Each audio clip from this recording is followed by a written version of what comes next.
Media खाली जाने आगे पीछे जाने मत दो।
नमस्कार।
অসম চৰকাৰৰ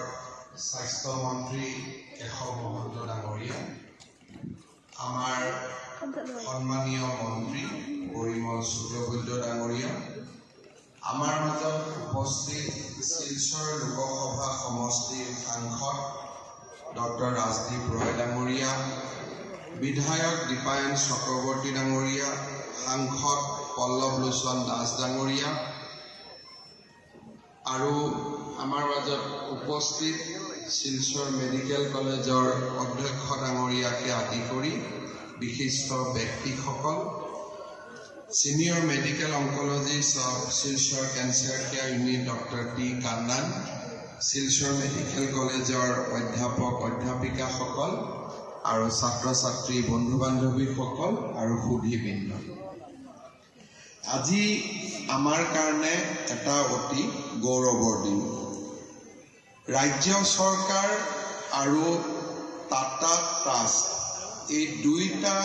অনুষ্ঠান লগ লাগি আমি অসমত এটা ডিষ্ট্ৰিবিউটিভ মডেলৰ কেঞ্চাৰ কেয়াৰ ষ্ট্ৰাকচাৰ এটা বা ইনফ্ৰাষ্ট্ৰাকচাৰ এটা নিৰ্মাণ কৰাৰ বাবে সিদ্ধান্ত লৈছে। ইয়াত তিনিটা আমি এই ডিস্ট্ৰিবিউশন যেটো মডেল আছিল ই তিনিটা লেয়াৰ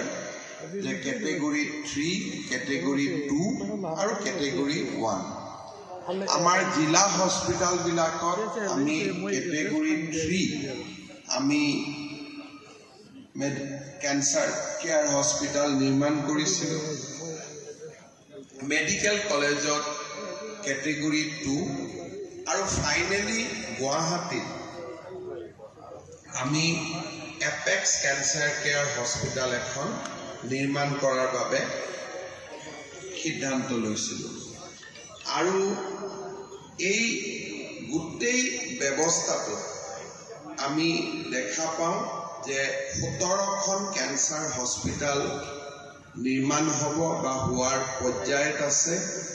আৰু এই সমগ্ৰ ব্যৱস্থাটো 3,700 crores 3,700 কোটি টকা বিনিয়োগ কৰাৰ প্ৰস্তাৱ লোৱা হৈছে আজি আমি কাছাৰত যিখন লেভেল 2 আমি ক্যান্সাৰ হস্পিটাল উদ্বোধন কৰিলো এই ক্যান্সাৰ হস্পিটাল 265 কোটি টকা ব্যয় কৰা হৈছে আৰু এই ক্যান্সাৰ কেয়াৰ হস্পিটালত সকলো ধৰণৰ সুবিধা থাকিব লাইনাক মেচিনৰ পৰা আমাৰ বেকি থেৰাপিৰ পৰা সাৰ্জিক্যাল ইন্টাৰভেনশনৰ পৰা মেডিকেল ইন্টাৰভেনশনৰ পৰা ৰেডিঅলজিক্যাল ইন্টাৰভেনশন এজন ক্যান্সাৰ পেশেন্টৰ কাৰণে যিমান প্ৰয়োজনীয় এই গোটেই সুবিধাখিনি ইয়াত উপলব্ধ এই গোটেই প্ৰচেষ্টাটো আমি গুৱাহাটী ডিব্ৰুগড় বৰপেটা শিলচৰ ডিফু ধুবুৰী ইয়াত আমি কম্প্ৰিহেনসিভ কেয়াৰ ইউনিট বুলি কৈছো যত সাৰ্জিক্যাল ইন্টাৰভেনশনৰ পৰা ৰেডিঅলজিক্যাল ইন্টাৰভেনশন গোটেইখিনি থাকিব লগতে লখিমপুৰ তেজপুৰ যোৰহাট কোকৰাঝাৰ দৰং তিনিচুকীয়া গোলাঘাট নলবাৰী নগাঁও শিৱসাগৰ আৰু গোৱালপাৰা আমাৰ ডায়াগনষ্টিকৰ ফেসিলিটি থাকিব কেমোথেৰাপি দিয়াৰ ফেসিলিটি থাকিব আৰু ডে কেয়াৰৰ ব্যৱস্থা উপলব্ধ হ'ব ইতিমধ্যে আমি অসমত ডিব্ৰুগড় বৰপেটা তেজপুৰ লখিমপুৰ কোকৰাঝাৰ যোৰহাট আৰু মঙ্গলদৈ গোটেই কেইখন ক্যান্সাৰ হস্পিটাল 2022 চনৰ